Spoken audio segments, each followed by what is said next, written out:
Hello दोस्तों, क्या हाल है। आज की वीडियो में सबसे पहले न्यूज़ निकल कर आ रही है गौरव अग्रवाल की तरफ से, जो कि काफ़ी सीरियस है। गौरव ने अपने इंस्टाग्राम पर एक वीडियो अपलोड की जिसमें उसने अपना पूरा मैटर अच्छे से एक्सप्लेन किया है।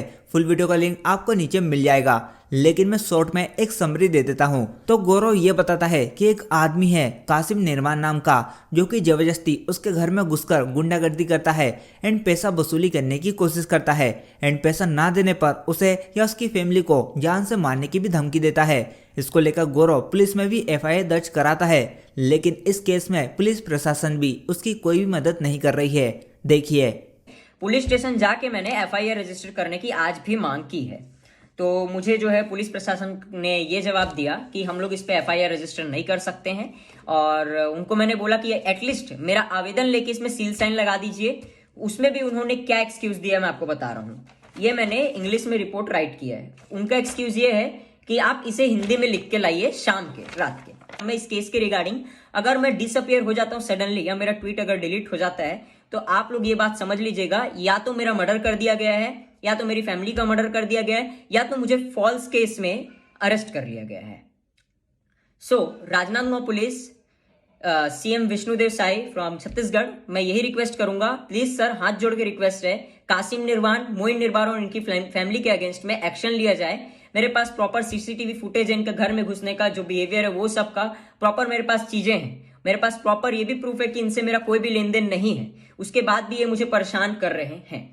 और यही मैं आपसे रिक्वेस्ट करूंगा, प्लीज मुझे और मेरी फैमिली को बचाएं। और राजनांदगांव पुलिस वो हेल्प नहीं कर रहे हैं, दैट्स व्हाई आप Raipur police, CM of Chhattisgarh and prime minister office को और अमित शाह जी को टैग कीजिए। और जितने भी इन्फ्लुएंसर्स हैं मैं उनसे भी हाथ पैर जोड़ के रिक्वेस्ट करता हूं, प्लीज इस वीडियो को as much as possible viral कीजिए, ताकि ये जो मैटर है ऑफिशियल्स तक पहुंचे छत्तीसगढ़ पुलिस के। ये वीडियो शायद मेरा लास्ट वीडियो भी हो सकता है, because they can murder me any time, because जो उनका बिहेवियर उससे मुझे पता लग रहा है। Thank you so much, I am requesting you all for support. Thank you.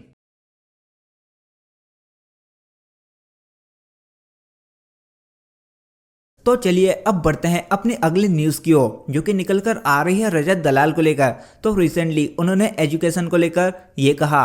भाई मेरे को एक चीज बताओ, आपने जीवन में जो भी पढ़ा है, 12वीं से लेके 10वीं से लेके इंटीग्रेशन, मैथ मूथ जो भी करा है, कहीं काम आ रहा है? बेयरली कहीं काम नहीं आ रहा ना। बेयरली आप पॉडकास्ट कर रहे हो, इसमें हम साउंड की चीजें देख रहे हैं, वीडियो क्वालिटी देख रहे हैं, लाइट देख रहे हैं, कहाँ पड़ी थी? अब इस पर काफी सारे लोग ऑफेंड भी हो गए हैं, जिसको लेकर रजत दलाल ये लिखते हैं, I am far more educated in every terms than everywhere commenting on this reel, doing a job from 9 to 5 and living life of IT slaves. Sorry if I trigger anyone, I don't give a, आप समझ जाओ। And ये भी कहते हैं कि खुल के चीजें बोल दो तो लोगों की जी खिलस जाती है, सच्चाई सच्चाई होती है, झूठ के सहारे खुशी लेते रहोगे। जिंदगी अब भी मोस्टली लोग औरों के हिसाब से ही जी रहे हैं कि फलाने को क्या लगेगा, फलाना क्या सोचेगा।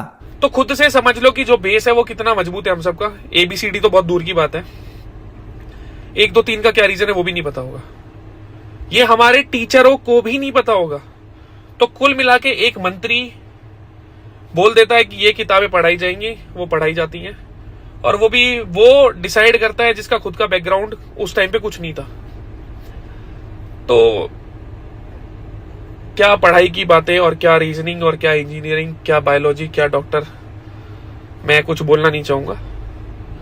तो बहुत नंबर आ गए होंगे, तो वो नंबर सबको बहुत मुबारक। तो आप लोग इस बात पर कितने सहमत हो, नीचे कमेंट में बता सकते हो। चलिए अब अपनी अगली अपडेट की बात करें, तो वो निकल कर आ रही है मनीषा रानी को लेकर। मनीषा रानी की एक फैन है कर्नाटका से, वो लिटरली रोने लगी ये कहते हुए कि लोग मनीषा को इतना हेट क्यों देते हैं। सुनिए। 1 2 3 लोग जाते हैं ना, बहुत गंदा बोलते हैं। मतलब जब देखो मैनेजमेंट टीम चेंज करो, पैसे देते हैं क्या ये लोग मुफ्त से? नहीं ना। जब देखो मनीषा को ऐसा नहीं करना, मनीष को वैसा नहीं करना, ये लोग पैसे देते हैं क्या उसे? फैन हो, सपोर्ट करो, लाइक करो, शेयर करो, सपोर्ट करो। जब देखो एक लड़की है हर लाइन में जाती है, मनीषा को ऐसा नहीं करना था, उसकी भी हाथ की लड़की है, ऐसे बोल रही, क्या बोल रही है? जब जब उसके पास पैसे नहीं था, हम लोग थे, हमें पता था वो कौन है। सही बात समझो तुम। हाँ, मुझे बहुत बुरा लगता है। मैं किसी की देखो, मेरा 40 साल है, मैं पहली बार किसी के लिए इतना मैं क्या बोल सकती हूँ, इतना इमोशनल हो जाती हूँ मैं। सोच भी नहीं सकती। अरे अब रो मत। इतना गंदा नहीं, लोगों का पूरा नहीं, ये तो छोटे छोटे हैं, कितना कॉलेज जा रही है। मैं नहीं सुनती हूँ, मगर बात करने के लिए मैं कर्नाटक से हूँ, उतना क्लियर से नहीं आता, फिर भी बात कर लेती हूँ। क्या उस लड़की को कितना हेटेड देते हैं, वो इंसान है क्या ये लोग? इंसान ने कहना नहीं कि लायक ही नहीं है मेरे हिसाब से। मैं बोलूं, मैं तो हद्दी हो गई बोला, मैं तो बहुत बुरा लगता है उस लड़की के लिए, मैं तो रोई जाती हूँ। पता नहीं क्यों इतना अटैचमेंट हो गया उस लड़की से। क्या मिलता है तुम लोगों को? अब इस पर अजय भी ये लिखते हैं कि जब मनीषा के हेटर शेड करते हैं तो चलता है, उनका काम है, बट जब मनीषा के फैंस ही शेड करने लगे तो बुरा लगता है। कभी कभी लगता है कि वो जो सैड स्टोरी डालती है उन्हीं के लिए डाल देती है। बात करें अगली अपडेट की तो एक बंदा है ऋषि बागरे, वो ये फोटो शेयर करते हुए लिखते हैं कि देखा केरला की स्कूल टेक्स्ट बुक में कैसे बच्चों का ब्रेन वॉश किया जा रहा है। यहाँ दो लोग मिठाई सेल कर रहे हैं, अप्पन और असलम। जहां अप्पन को अनहाइजीनिक तरीके से बताया गया है, जहां उसकी मिठाइयों पर मक्खी वगैरह बैठ रही हैं, वहीं असलम को बहुत ही क्लीन बताया गया है। इन बच्चों से ये सवाल पूछा गया कि आप दोनों में से किस आदमी से मिठाई लेना चाहोगे। अब इसी पर एक ये वीडियो शेयर करते हुए एक बंदा कहता है कि रियलिटी ये है। इस वीडियो में हम साफ साफ देख सकते हैं कि ये आदमी कैसे सारे फलों में थूक लगा लगा कर जमा रहा है। अगली अपडेट की बात करें तो वो निकल कर आ रही है टीम गोडलाइक की तरफ से। तो जैसा कि आपको पता ही होगा कि नियो ने गोडलाइक को लीव कर दिया है, तो इसको लेकर क्रॉन्टन ने अपनी लाइव स्ट्रीम में ये कहा। तो देखो, नियो तो एज यू नो बहुत टाइम से मतलब वो एक ऐसा कंटेंट क्रिएटर या एज अ प्लेयर नहीं था गॉडलाइक में, वो एक फैमिली मतलब पार्ट ऑफ गॉडलाइक था, एक फैमिली का पार्ट। एंड थोड़े प्रॉब्लम्स थे गाइस जब नियो ने ऐसा डिसीजन लिया, बट लिटरली बता रहा हूँ, जब नियो ने ऐसा डिसीजन लिया उसके मैक्स 2-3 दिन के बाद सारे प्रॉब्लम भी सॉल्व हो गए थे, लिटरली कह रहा हूँ मैं। एंड जैसा उसने बताया वैसा कुछ प्रॉब्लम्स नहीं था। बहुत मतलब मैं ऐसा नहीं कि उसको गलत प्रूफ करना चाहता या कुछ, जो हुआ वो हुआ, कोई प्रॉब्लम नहीं है। मैं बस इतना बता रहा हूँ कि अपन मस्त अभी गॉडलाइक पे फोकस करेंगे। रही बात पाशा की, तो ऑब्वियसली यार मैं तो चाहता हूँ पाशा गॉडलाइक में रहे, बाकी उसके हाथ में सारी चीज़ें कि उसको क्या डिसीजन लेना है क्या नहीं। आई थिंक जितना मुझे पता है ऑलरेडी उसने डिसीजन मतलब वो यूट्यूब पे जब लाइव आया था उससे पहले उसने डिसीजन ले लिया था। आई थिंक उसने ऑलरेडी कोई तो एक और ज्वाइन कर लिया है, मे बी वो बता देगा फ्यूचर में। एंड बाकी तो न्यू हमारा मस्त मतलब बातचीत होता रहता है, भाईचारा तो ऑन द टॉप रहेगा हमेशा, चाहे कौन से भी ऑर्ग में वो। साथ ही एक और बात रिवील की कि जब गोडलाइक में प्रॉब्लम्स चल रही थी तब जोनाथन के पास बहुत सारे ऑफर्स आए थे उनकी ऑर्गेनाइजेशन को ज्वाइन करने के लिए, बट जोनाथन ने वो सारे ऑफर्स को ठुकरा दिया। एंड जोनाथन ने कल क्रॉन्टन को लाइव स्ट्रीम में सुपर चैट भेजते हुए सबके सामने ये कह दिया, साथ कभी नहीं छोड़ूंगा, ये ले खुश हो जा अभी।